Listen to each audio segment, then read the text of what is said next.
Oleh karena pemikiran yang demikian, maka semua agama adalah benar dan harus dibiarkan dalam bentuk aslinya. Kepada kaum yang masih primitif, diajarkanlah agama yang masih primitif bentuknya. Sebaliknya, kepada masyarakat modern, agama yang lebih rasional lah yang diajarkan. Gandhi berpendapat bahwa agama yang sempurna itu hanya ada di sisi Tuhan. Sifatnya tunggal dan absolut. Adapun agama-agama yang dikenal oleh manusia, menurutnya bersifat jamak, di mana semuanya benar. Namun, masalah akidah dan ibadah, umat Islam wajib bersikap eksklusif. Artinya, haram mencampur adukan akidah dan ibadah umat Islam dengan keyakinan dan tata cara beribadah pemeluk.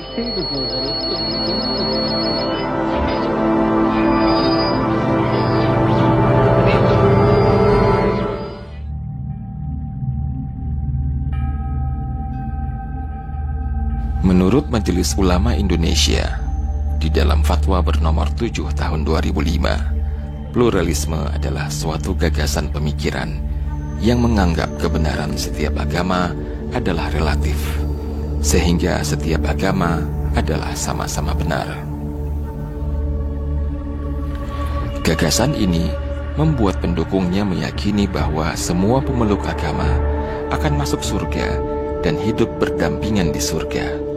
Maka konsekuensi dari pluralisme ini adalah setiap pemeluk agama tidak boleh mengklaim bahwa hanya agamanya saja yang benar, sedangkan agama yang lainnya adalah salah. Paham pluralisme ini didukung oleh orang-orang yang berpikir sekuler dan liberal. Sebab pluralisme ini sendiri memang merupakan konsekuensi dari pemikiran sekuler dan liberal. Jika yang dimaksud bahwa pluralisme itu adalah toleransi, di mana masing-masing agama, ras, suku, dan kepercayaan berpegang pada prinsip masing-masing dan menghormati prinsip dan kepercayaan orang lain, maka Islam sudah sempurna ajaran dan aturannya mengenai hal tersebut sejak 1400-an tahun yang lalu. Islam mengakui pluralitas, di mana hal tersebut adalah sebuah kenyataan bahwa di negara atau daerah tertentu terdapat berbagai pemeluk agama yang hidup secara berdampingan. Di dalam Islam, ada aturan bagi Muslim yang tinggal bersama pemeluk agama lain atau di dalam pluralitas agama. Dalam masalah sosial yang tidak berkaitan dengan akidah dan ibadah, umat Islam bersikap inklusif. Artinya, umat Islam tetap melakukan pergaulan sosial dengan pemeluk agama lain sepanjang tidak saling merugikan. Akan tetapi, jika yang dimaksud bahwa pluralisme itu adalah sebuah paham yang mendorong masyarakat harus menerima kenyataan bahwa kebenaran tunggal itu tiada, artinya semua agama adalah benar, atau masyarakat tidak boleh memiliki keyakinan bahwa agama dan kepercayaan mereka itu benar, atau bahkan dalam satu pengertiannya bahwa pluralisme itu mengajarkan bahwa sebenarnya kebenaran itu tidak ada, maka pemikiran yang seperti inilah yang dilarang dalam Islam. Di luar definisi yang dipaparkan Majelis Ulama Indonesia tersebut, para pendukung pluralisme masih memperdebatkan definisi yang baku untuk pluralisme ini sendiri.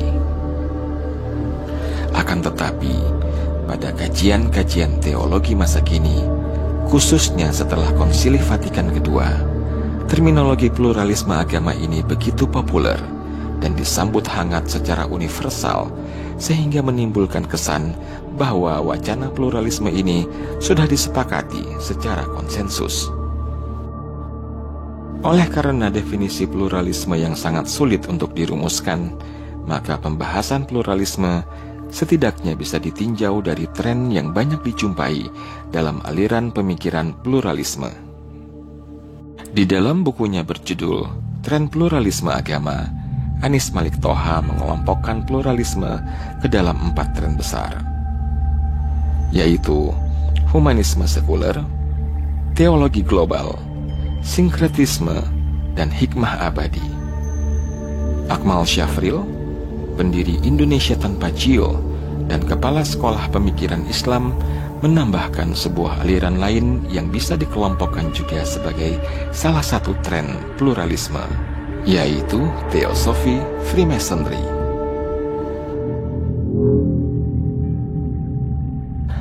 Tren humanisme sekuler adalah aliran yang antroposentris, yakni aliran yang menganggap bahwa manusia adalah hakikat sentral jagat raya ini.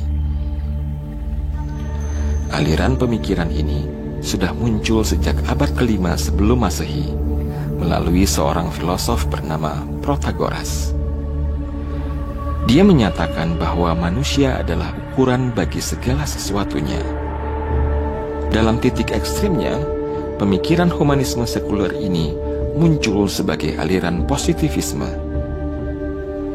Aliran ini dipelopori oleh Auguste Comte.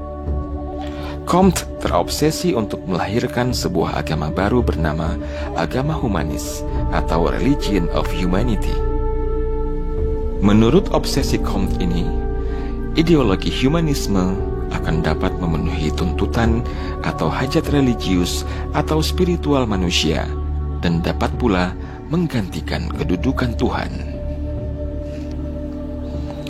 Dengan menjadikan manusia sebagai ukuran bagi kebenaran, maka dengan sendirinya kebenaran itu menjadi relatif. William James, salah satu pemuka aliran humanisme sekuler di abad ke-20, mengatakan bahwa esensi agama itu hanyalah pengalaman yang didapatkan manusia dalam proses interaksinya dengan realitas ketuhanan.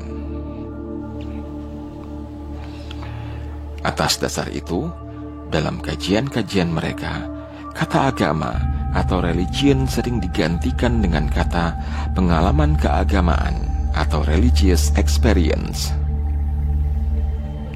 Akibatnya, karena sifat agama itu adalah pengalaman, maka setiap orang boleh mengamalkan agamanya dengan caranya masing-masing sesuai pengalamannya sendiri-sendiri.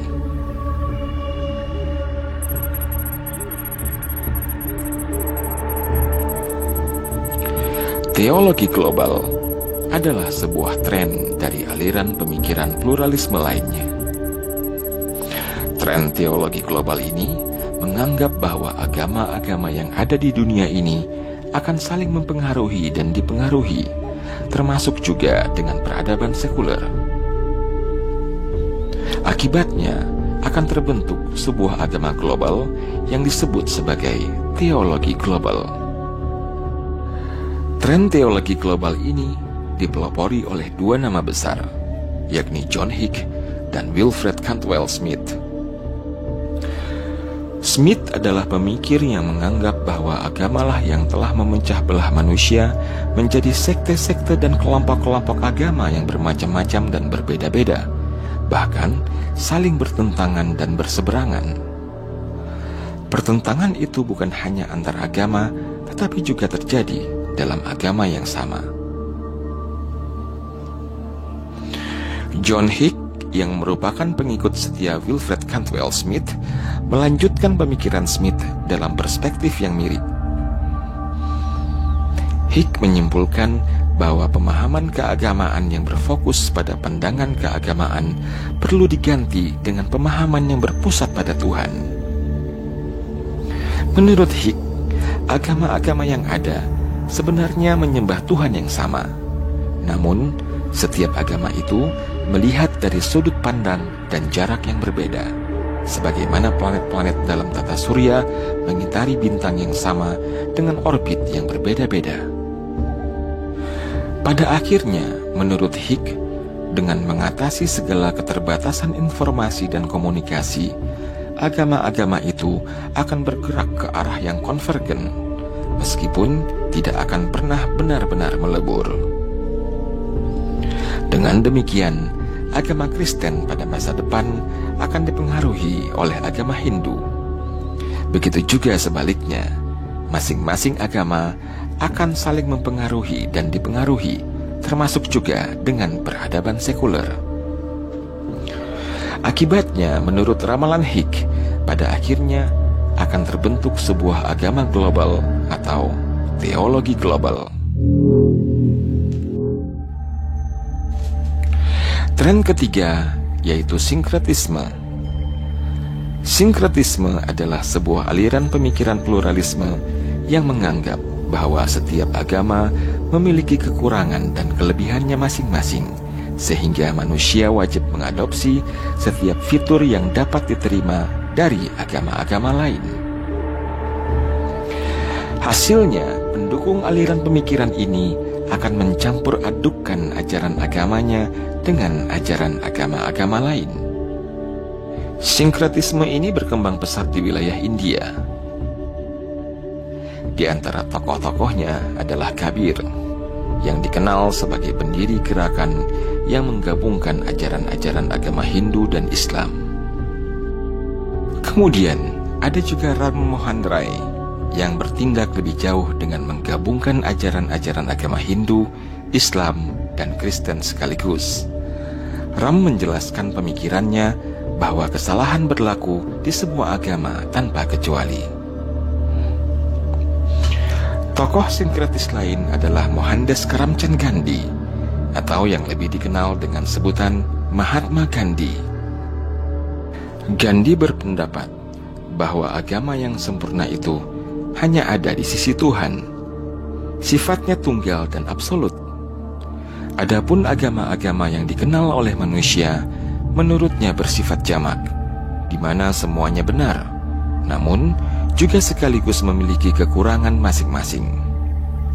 Gandhi berkata, memandang semua agama dengan pandangan yang equal, kita bukan saja akan menjadi tidak ragu-ragu, tapi malah merasa wajib mengadopsi setiap fitur yang dapat diterima dari agama-agama lainnya. Masih ada yang mau mengidolakan Gandhi dan mengutip pendapat-pendapatnya? Tren hikmah abadi adalah termasuk salah satu aliran pemikiran dalam pluralisme. Pemikiran ini menganggap bahwa walaupun berbeda-beda dalam aturan lahiriahnya, semua agama yang ada di dunia ini adalah sama dalam makna batinnya. Tren hikmah abadi ini juga memiliki nama lain seperti Kesatuan Transenden Agama-Agama dan Sophia Perennis. Jika tren-tren lain dalam pluralisme berupaya mengubah agama agar bisa menyesuaikan diri dengan globalisasi, maka tren hikmah abadi ini justru lahir sebagai respons untuk melawan dampak globalisasi. Tren ini berpendapat bahwa setiap agama harus dibiarkan dalam bentuk aslinya. Tren hikmah abadi ini dipelopori oleh Rene Guénon, Frithjof Swaang, dan Ananda Coomaraswamy. Namun, yang paling berjasa dalam menyebarkan tren ini adalah Syed Hossein Nasr. Menurut aliran pemikiran hikmah abadi ini, setiap agama memiliki kebenaran yang valid, sebagaimana yang dijelaskan oleh Syed Hossein Nasr. Menjalani suatu agama secara penuh adalah sama dengan menjalani semua agama. Semua agama disimpulkan pada hakikatnya sama pada level esoteriknya atau di dalam pemaknaannya secara batin, namun berbeda-beda dalam level eksoteriknya atau pada aturan-aturan agamanya. Oleh karena pemikiran yang demikian, maka semua agama adalah benar dan harus dibiarkan dalam bentuk aslinya. Hikmah abadi melarang tindakan-tindakan penyatuan agama sebagaimana yang dilakukan oleh aliran sinkretisme dan juga tindakan-tindakan pengekangan terhadap agama sebagaimana yang dilakukan oleh golongan sekuler. Akan tetapi, meskipun watak dasarnya menolak sekularisme, pada akhirnya hikmah abadi juga memberikan sumbangan juga kepada sekularisme, karena aliran pemikiran ini juga menganggap semua agama adalah sama-sama benar. Karena semua agama dianggap benar, maka tidak ada satu agama pun yang boleh dianggap superior aturannya di atas agama yang lain. Akibatnya, kekuasaan pun tetap berada kembali ke tangan pihak yang sekuler.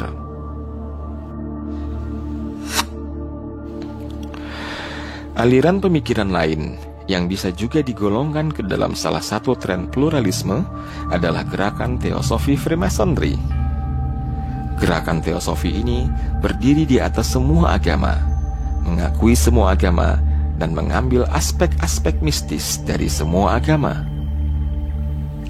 Menurut Annie Besant, yang merupakan tokoh besar aliran ini, setiap agama berasal dari Tuhan yang sama dan dibawa oleh orang-orang yang berasal dari sebuah persaudaraan orang-orang suci dari waktu ke waktu. Kepada kaum yang masih primitif, diajarkanlah agama yang masih primitif bentuknya. Sebaliknya, kepada masyarakat modern, agama yang lebih rasional lah yang diajarkan. Berdasarkan keterangan yang diberikan oleh Buya Hamka dalam buku beliau berjudul Pelajaran Agama Islam, para pengikut teosofi Freemasonry kerap mengadakan acara-acara pemanggilan roh orang-orang yang sudah mati. Dari uraian tentang berbagai tren pluralisme ini, kita bisa melihat bahwa pluralisme dengan berbagai variasinya pada dasarnya menganggap semua agama sama.